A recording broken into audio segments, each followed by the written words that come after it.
The New School is a progressive institution of education that was born out of professors who left Columbia in the beginning of World War I because the president of Columbia at that time had said that you all must sign this letter of support for World War I. And they said, basically told him to piss off and started their own university downtown.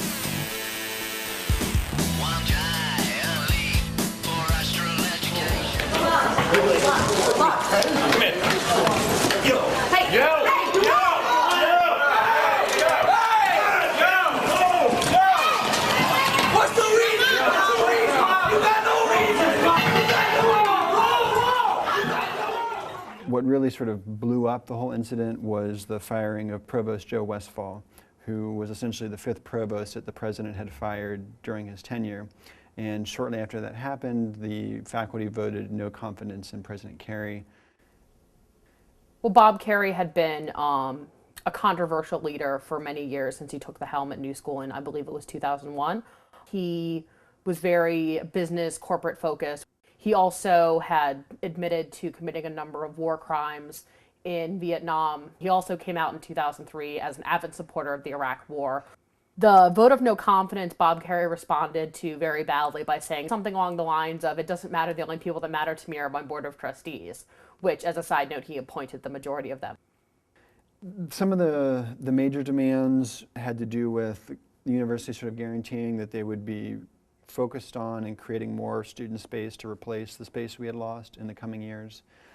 More responsiveness and more transparency from the administration in how money was spent, how decisions were made, to focus on a responsible investment campaign, to get student representation on the board, to get more sort of student power, student governance within the university. The building was open till 11 or midnight. At that point, people went into the cafeteria, pushed the tables in front of the doors and said, "We're not leaving." They issued a press release saying, "This is why we're not leaving." So there was a lot of food, there was a lot of people coming in and out, there were people coming in taking pictures of the banners, there was media coming in, there were hundreds of people outside. We share similar problems across the globe. It doesn't matter if you're a student or a worker, you're still dealing with the economic realities of a failed political system, a failed capital system, and we're saying, you know, look at the Chicago Republic workers, window and door factory workers who are going on strike. Look at students in California who are protesting against tuition increases, whether it be in Austria or Switzerland and Germany. I mean, we're just seeing all these things going on that we're all talking about, look, we need to reclaim and rethink what education means. They were conceding to a number of our demands. We got Bob Carey's signature on it, and we left the building around 4 to 5 a.m. that next morning. There was a feeling coming out of the December occupation that we had gained a lot, but after sort of a month or two of looking back and reflecting on it, there was a sense of maybe we didn't really get as much as we thought. They hadn't really made many, if any, steps towards meeting our demands the way they said they would. And also, he did agree to the April 1st deadline. L3 Communications, which was one of the largest defense contracting firms in the country, was supplying translators and other services in Iraq, in Abu Ghraib, in different facilities where torture interrogations were going on. And so L3 Communications, one of their senior board members, was also on the board of trustees of the New School, Robert Millard. I know people would say, well, why do we have university involved with people that are running businesses like this if we're founded on these ideas of social justice and opposition to U.S. military intervention and, you know, trying to engage and improve the world? Like, there's all these things that don't make sense. There was kind of a decision that we needed to do something else. At some point, a group of students said, all right, we're going to make another occupation happen. And that's basically what happened with the April 10th occupation.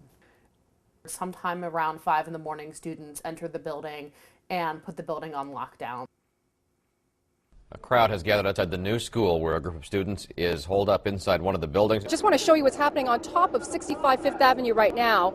There are 6 men up there, all wearing black, as you can see. They're brandishing a flag with the colors red and black, generally showing solidarity with radical revolutionary movements throughout history. Radical, what is it? It's getting to the root of the problem. And so when you point to the root of the problem, everyone who benefits from or is a part of that system that problem is linked to, they always become defensive. And that's the case from the beginning of history onward. And so we have to accept to a certain degree that it doesn't matter how we're labeled, we have to do what we have to do.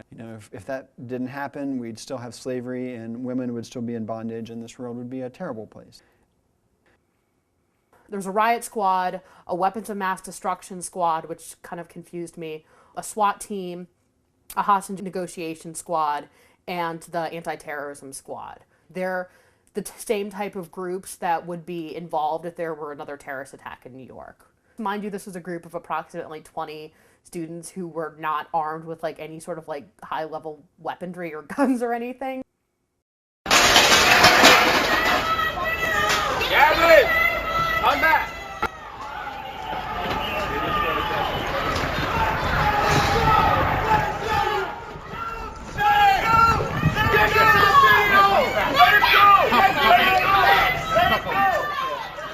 Back up. Shame on you! Shame on you!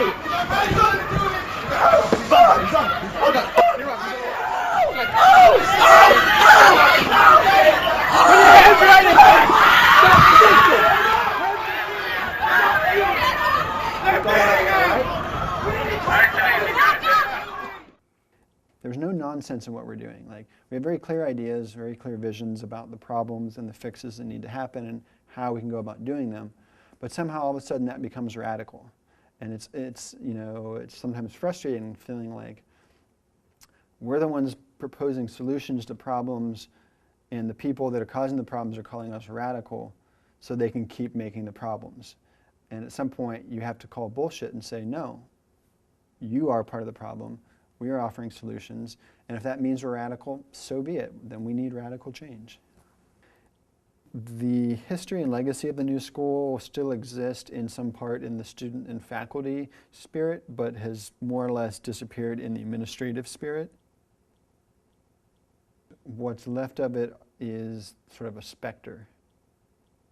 That's the spirit that a lot of people are trying to fight to revive.